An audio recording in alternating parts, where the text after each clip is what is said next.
प्रधानमंत्री नरेंद्र मोदी ने भारतीय तटरक्षक पोत आईसीजीएस समुद्र प्रताप के भारतीय तटरक्षक बल के बेड़े में शामिल होने को भारत के समुद्री सफर में एक महत्वपूर्ण उपलब्धि बताया है। प्रधानमंत्री ने कहा कि यह उपलब्धि रक्षा और समुद्री क्षमताओं के क्षेत्र में देश के आत्मनिर्भर भारत के विजन को और अधिक सशक्त बनाती है।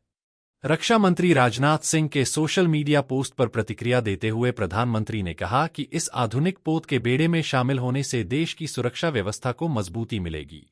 उन्होंने कहा कि इससे तटीय निगरानी और समुद्री सुरक्षा क्षमताएं सुदृढ़ होंगी तथा भारत के व्यापक समुद्री हितों की प्रभावी सुरक्षा सुनिश्चित होगी। प्रधानमंत्री ने यह भी कहा कि आईसीजीएस समुद्र प्रताप में पर्यावरण अनुकूल संचालन के लिए आधुनिक प्रौद्योगिकियों का समावेश किया गया है, जो स्थायित्व के प्रति भारत की मजबूत प्रतिबद्धता को दर्शाता है। उन्होंने कहा कि इस पोत की कमीशनिंग आत्मनिर्भरता, सुरक्षा सुदृढ़ीकरण और पर्यावरण संरक्षण जैसे कई दृष्टिकोणों से उल्लेखनीय है। उल्लेखनीय है कि हाल ही में रक्षा मंत्री राजनाथ सिंह ने एक कार्यक्रम में इस प्रदूषण नियंत्रण समुद्री पोत को राष्ट्र को समर्पित किया था। इसी क्रम में प्रधानमंत्री नरेंद्र मोदी ने बुधवार को इस्राएल के प्रधानमंत्री बेंजामिन नेतन्याहू से टेलीफोन पर बातचीत की।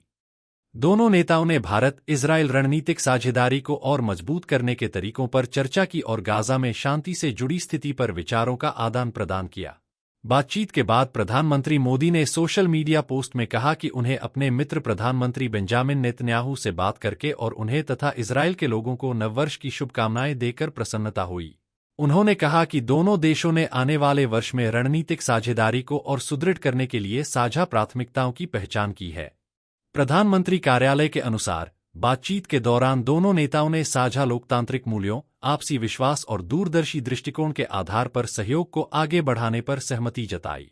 दोनों पक्षों ने आतंकवाद के सभी रूपों और अभिव्यक्तियों के खिलाफ शून्य सहिष्णुता की नीति पर अपनी प्रतिबद्धता दोहराई।